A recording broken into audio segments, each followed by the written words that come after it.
ഒരിക്കൽ സ്ട്രോക്ക് വന്നവർ നമുക്കറിയാം, നമ്മുടെ പ്രേക്ഷകർ പലരും സ്ട്രോക്ക് വന്നിട്ട് ഈ പ്രോഗ്രാം കാണുന്ന ആൾക്കാരുണ്ടാവും. അവർ ജീവിതത്തിൽ എന്തൊക്കെ കാര്യങ്ങൾ ശ്രദ്ധിക്കണം? പലപ്പോഴും ചില ആൾക്കാർക്കെങ്കിലും വീട്ടിനകത്ത് തന്നെ മൂവ് ചെയ്യാൻ പറ്റുന്ന ആൾക്കാരെ നമുക്ക് ഒരു സമൂഹമുണ്ട്. അതുപോലെ തന്നെ ചിലപ്പോഴെങ്കിലും ബെഡ് റിഡനായിട്ട് കിടക്കുന്ന ആൾക്കാരുണ്ടാവും. ചില ആൾക്കാരാകട്ടെ അത്യാവശ്യം പുറത്തേക്ക് ഒരു അസിസ്റ്റൻറ്റോട് കൂടിയെങ്കിലും പുറത്തേക്ക് പോകാൻ പറ്റുന്ന അവസ്ഥയിലുള്ള ആൾക്കാരും ഉണ്ടാവും. അപ്പോൾ സ്ട്രോക്ക് വന്നിട്ട് റിക്കവറി ചെയ്യാത്ത, അല്ലെങ്കിൽ കുറച്ചെങ്കിലും റിക്കവർ ചെയ്തിട്ടുള്ള ആൾക്കാർ, ഒരു വർഷമോ അല്ലെങ്കിൽ ഒന്നിൽ കൂടുതൽ വർഷങ്ങളോ ആയിട്ടുള്ള ആൾക്കാർ വീട്ടിലുണ്ടാകുന്ന ആൾക്കാരുണ്ടാവും. അവർക്ക് ഡോക്ടർക്ക് എന്ത് നിർദ്ദേശമായിരിക്കും കൊടുക്കാനുള്ളത്? പലപ്പോഴും ഇവർക്കൊരു വീട്ടിലെ മക്കളൊക്കെ വളരെ തിരക്കേറിയ ജീവിത രീതിയിലായിരിക്കാം. പലപ്പോഴും ഡോക്ടർ പറയുന്ന 6 മാസത്തിൽ ഒരിക്കയോ 3 മാസത്തിൽ ഒരിക്കയോ ഒക്കെ ഡോക്ടറെ പോയി കാണുമ്പോഴായിരിക്കാം അവർക്ക് ഇതിനെക്കുറിച്ചുള്ള കൂടുതൽ വിവരങ്ങൾ കിട്ടുക. അപ്പോൾ അവർക്ക് ഡോക്ടർക്ക് എന്ത് നിർദ്ദേശമായിരിക്കും കൊടുക്കാനുള്ളത്? അതായത് ഒരു സ്ട്രോക്ക് വന്നു കഴിഞ്ഞാൽ ആദ്യമായി സ്ട്രോക്ക് വരാൻ ഉണ്ടായ കാരണങ്ങൾ, ആ കാരണത്തിലേക്ക് തിരിച്ചു പോകാതിരിക്കുക. That is common sense. അത് ഒന്നാമത്തെ കാര്യം. രണ്ടാമത്തെ കാര്യം, ഈ സ്ട്രോക്ക് വന്നു കഴിഞ്ഞാൽ നമ്മൾ കൊടുക്കുന്ന കൂടുതൽ മരുന്നും പലപ്പോഴും രോഗികൾക്കും നമ്മൾ പറഞ്ഞു കൊടുക്കുന്നതാണ്. നമ്മൾ മനസ്സിലാക്കേണ്ടത് ഈ മരുന്നുകൾ കൂടുതലും ഈ സ്ട്രോക്ക് വന്ന പ്രശ്നം മാറുന്നതിനേക്കാൾ ഉപരി ഇനി ഒരു സ്ട്രോക്കും കൂടെ വരാതിരിക്കാൻ വേണ്ടിയുള്ളതാണ്. അപ്പോൾ ആ മരുന്നുകൾ കൃത്യമായി കഴിക്കുക. അത് ഒരു പക്ഷേ ജീവിതകാലം മുഴുവൻ കഴിക്കേണ്ട മരുന്നുകളാവും അതിൽ പലതും.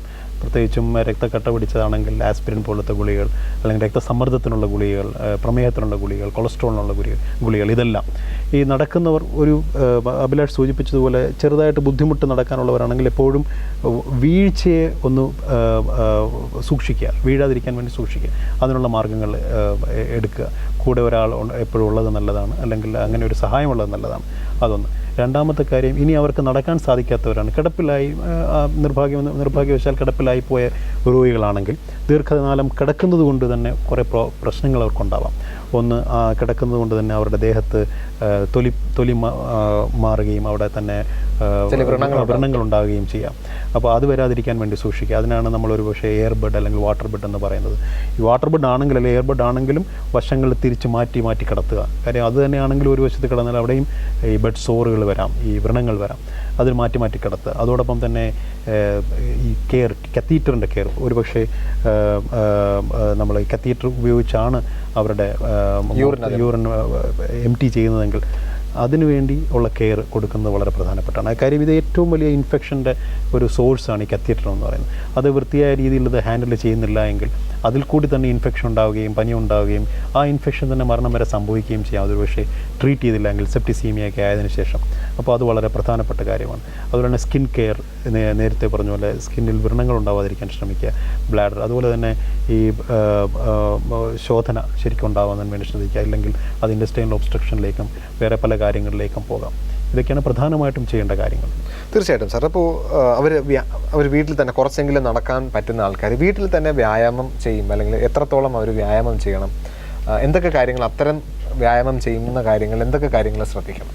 അതായത് ഈ സ്ട്രോക്ക് തീർച്ചയായിട്ടും സ്ട്രോക്ക് വന്നിട്ടുള്ള രോഗികൾക്ക് ഇപ്പം വ്യായാമത്തിന് ചില പരിമിതികൾ കാണും. ഒരു പക്ഷേ ഇപ്പം നമ്മൾ സാധാരണഗതിയിൽ വ്യായാമം എന്ന് പറയുന്നത് ഒരു ആഴ്ചയിൽ 5 ദിവസമെങ്കിലും ഒരു 45 മിനിറ്റ് കൊണ്ട് 4.5 കിലോമീറ്റർ നടക്കുക. അതൊരു ജിമ്മിൽ പോവുക എന്ന് മാത്രമില്ല. അതൊരു 45 മിനിറ്റ് കൊണ്ട് 4.5 കിലോമീറ്റർ നടക്കുക എന്ന് പറയുമ്പോൾ ഒരു ബ്രിസ്ക് വാക്കിംഗ് ആണ്. അതായത് നടത്തയുടെയും ഓട്ടത്തിൻ്റെയും ഇടയ്ക്കുള്ളൊരവസ്ഥ എന്നാൽ മാത്രമേ അത്രയും നമുക്ക് കവർ ചെയ്യാനായിട്ട് സാധിക്കുകയുള്ളൂ. അതാണ് സാധാരണ പ്രിസ്ക്രൈബ് ചെയ്യുന്നത്. പക്ഷേ സ്ട്രോക്ക് വന്ന രോഗികളെ സംബന്ധിച്ചിടത്തോളം ഒരു പക്ഷേ അതിന് പരിമിതികൾ കാണും. അപ്പോൾ അവർ ഡയറ്റിൽ കൂടുതലായിട്ട് ശ്രദ്ധിക്കുക. മാത്രമല്ല അങ്ങനെ നടക്കാനായിട്ട് അവർ എത്രത്തോളം അവരുടെ കഴിവിൻ്റെ പരിമിതികൾക്കുള്ളിൽ നിന്നുകൊണ്ടുള്ള വ്യായാമങ്ങൾ അവർക്ക് ചെയ്യാവുന്നതാണ്. അതുപോലെ തന്നെ ഡയറ്റിൽ, അവരുടെ ആഹാരത്തിൽ ശ്രദ്ധിക്കുക കൂടുതലായിട്ട്. തീർച്ചയായിട്ടും സ്ട്രോക്ക് വന്ന ആൾക്കാർക്ക് പലപ്പോഴും വളരെ ബിസി ആയിട്ട് നടന്ന ഒരാളായിരിക്കാം ഒരു പക്ഷേ സ്ട്രോക്ക് വന്നതിന് ശേഷം വീട്ടിനകത്ത് തന്നെ ഒതുങ്ങിക്കൂടുന്ന ഒരു അവസ്ഥയിലേക്ക് ഉണ്ടാകുക. ഇപ്പോൾ ആ സമയത്ത് തന്നെ അവർക്ക് മാനസികമായിട്ട് ഡിപ്രഷൻ പോലെയുള്ള പ്രശ്നങ്ങളിലേക്ക് എത്തപ്പെടുകയും ചെയ്യും. അതുപോലെ തന്നെ ആ ഒരു ഡിപ്രഷൻ എന്നുള്ള പ്രശ്നം കൊണ്ട് തന്നെ അവർ മറ്റുള്ളവരുമായിട്ട് കമ്മ്യൂണിക്കേഷൻ്റെ പ്രശ്നങ്ങൾ, അവർ പുറത്ത് പോകാതെ വരുന്ന അവസ്ഥ, ഇതൊക്കെ ഉണ്ടാകും. അപ്പോൾ അവരുടെ മാനസിക നില, അതായത് ഒരു സ്ട്രോക്ക് വന്ന പേഷ്യൻ്റെ മാനസിക നില എത്രത്തോളം ഇമ്പോർട്ടൻ്റ് ആണ് അവരുടെ രോഗം കുറച്ചെങ്കിലും ഭേദമാക്കുന്നതിൽ? വളരെ പ്രധാനപ്പെട്ട ഏതൊരു അസുഖത്തിനും എപ്പോഴും ഒരു മാനസിക നിലയുടെ ഒരു പ്രാധാന്യം ഉള്ളതാണ്, പ്രത്യേകിച്ചും സ്ട്രോക്കിന് പ്രത്യേകിച്ചും. അപ്പോൾ അത് അങ്ങനെ ഒരു അവസ്ഥ ഉണ്ടെങ്കിൽ അതിനെ ട്രീറ്റ് ചെയ്യുക എന്നുള്ളതും വളരെ പ്രധാനപ്പെട്ട കാര്യങ്ങളാണ്. അതിനെ കൗൺസിലിങ്ങിലൂടെ ട്രീറ്റ് ചെയ്യാം. അതിൽ കൂടെ പറ്റാത്തതിനാണെങ്കിൽ അതിൽ ആൻറ്റി ഡിപ്രസൻസ്, അവരുടെ മാനസിക നില ശരിയാക്കുന്ന തരത്തിലുള്ള ചില ചികിത്സാ രീതികൾ, മരുന്നുകളിലൂടെ തന്നെ അത് മാറ്റാവുന്നതാണ്. അതോടൊപ്പം തന്നെ എപ്പോഴും അവർ ആക്റ്റീവായിരിക്കുക എന്നുള്ളതും വളരെ പ്രധാനപ്പെട്ട കാര്യമാണ്. തീർച്ചയായിട്ടും തന്നെ ഒരിക്കൽ സ്ട്രോക്ക് വന്നു കഴിഞ്ഞാൽ ഈ പേഷ്യൻ്റ് എത്ര നാളത്തിൽ ഒരിക്കലും റിവ്യൂവിന് പോകണം? ചില ആൾക്കാരെങ്കിലും അറിയാം സ്ട്രോക്ക് വന്ന് കംപ്ലീറ്റ് ആയിട്ട് റിക്കവർ ചെയ്ത് കഴിഞ്ഞാൽ ഒരു 2 വർഷമോ 3 വർഷമൊക്കെ കഴിഞ്ഞ് കഴിഞ്ഞാൽ ഒരിക്കലും ഒരു ഡോക്ടറെ കാണുകയോ മരുന്നുകൾ കണ്ടിന്യൂ ചെയ്യുകയോ പലപ്പോഴും ചെയ്യാറില്ല. അപ്പോൾ സ്ട്രോക്ക് വന്ന ആൾക്കാർ അവരുടെ ഒരുപക്ഷെ റിക്കവറി ചെയ്തവരായിരിക്കാം, അവർ ഭാവിയിലേക്ക് എന്തൊക്കെ കാര്യങ്ങൾ ശ്രദ്ധിക്കണം? തീർച്ചയായിട്ടും നമ്മൾ നേരത്തെ സൂചിപ്പിച്ച പോലെയുള്ള ചികിത്സാ രീതിയിലെ സൂക്ഷ്മതയാണ് അതിൽ പ്രധാനപ്പെട്ട കാര്യം. ഇത് കൃത്യമായ ഇടവേളകളിൽ അവർ ഡോക്ടറെ കാണുക എന്നുള്ളത് വളരെ പ്രധാനപ്പെട്ട കാര്യമാണ്. കാര്യം നമ്മൾ രക്തസമ്മർദ്ദത്തിൻ്റെ ഗുളിക ജീവിതകാലം മുഴുവൻ കഴിക്കാനുള്ളതാണെങ്കിലും അത് രക്തസമ്മർദ്ദം ചില സ്ട്രോക്കുകൾക്ക് ഒരുപക്ഷെ രക്തസമ്മർദ്ദം കുറച്ചുള്ളത്, പ്രത്യേകിച്ചും സ്ട്രോക്ക് വന്ന ഉടനെയുള്ള അവസ്ഥയിൽ രക്തസമ്മർദ്ദം കുറച്ചുള്ളത് നല്ലതാണ്. കാര്യം ആ രക്തസമ്മർദ്ദമാണ് ഒരുപക്ഷെ മസ്തിഷ്കത്തിലേക്ക് രക്തം എത്തിക്കുന്നത്, കൂടുതൽ രക്തം എത്തിക്കുന്നത്. അപ്പോൾ ആ അവസ്ഥയിൽ ഉള്ള ബ്ലഡ് പ്രഷർ മാനേജ്മെൻറ്റ് പോലെയല്ല അതിനുശേഷമുള്ള ബ്ലഡ് പ്രഷർ മാനേജ്മെൻറ്റ്. അപ്പോൾ അതെല്ലാം ഒരു ഡോക്ടർ നോക്കിയാൽ മാത്രമേ അറിയാനായിട്ട് സാധിക്കുകയുള്ളൂ. അതോടൊപ്പം തന്നെ നമ്മുടെ ഈ പ്രമേഹത്തിൻ്റെ ഗുളികളാണെങ്കിലും കൊളസ്ട്രോളിൻ്റെ ഗുളികളാണെങ്കിലും സ്ട്രോക്കിന് സ്പെസിഫിക് ആയിട്ട് കൊടുക്കുന്ന പ്രത്യേകമായി നമ്മൾ കൊടുക്കുന്ന മരുന്നുകളാണെങ്കിലും അപ്പോൾ അതിന് ചില കണ്ടീഷനാണെങ്കിൽ ചില പ്രത്യേക ബ്ലഡ് ടെസ്റ്റുകൾ ചെയ്യേണ്ടി വരും.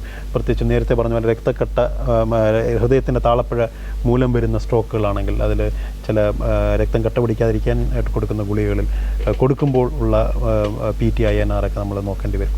അപ്പോൾ അങ്ങനെ പല കണ്ടീഷൻസ് ഉണ്ട്. അതൊരു കൃത്യമായ ഒരു 2 മുതൽ 3 മാസം ഇടവേളകളിലെങ്കിലും ഡോക്ടറെ കാണണം എന്നുള്ളത് വളരെ പ്രധാനപ്പെട്ട. തീർച്ചയായിട്ടും സാറിൻ്റെ തിരക്കേറിയ സമയം കൈരളി പീപ്പിളിനോട് സഹകരിച്ചതിനും നമ്മുടെ പ്രേക്ഷകർക്ക് വേണ്ടി പക്ഷാഘാതം എന്നുള്ളൊരു വിഷയത്തെക്കുറിച്ച് വളരെ ലളിതമായിട്ട് തന്നെ പറഞ്ഞു തന്നു. ഈ അവസരത്തിൽ തീർച്ചയായിട്ടും വീണ്ടും കാണാം. നന്ദി. നിങ്ങളുടെ അഭിപ്രായങ്ങളും നിർദ്ദേശവും ഞങ്ങൾ എഴുതി അറിയിക്കാൻ മറക്കരുത്. അറിയിക്കേണ്ട വിലാസം നിങ്ങൾക്കറിയാം. To the producer, hello doctor, people, Malayalam communications limited, Kairali towers, Palayam, Thiruvananthapuram 34. നിങ്ങൾക്ക് ഇമെയിൽ ചെയ്യാം hello doctor@peopletv.in എന്ന വിലാസത്തിൽ. പുതിയൊരു വിഷയവുമായി വീണ്ടും കാണാം. നന്ദി, നമസ്കാരം.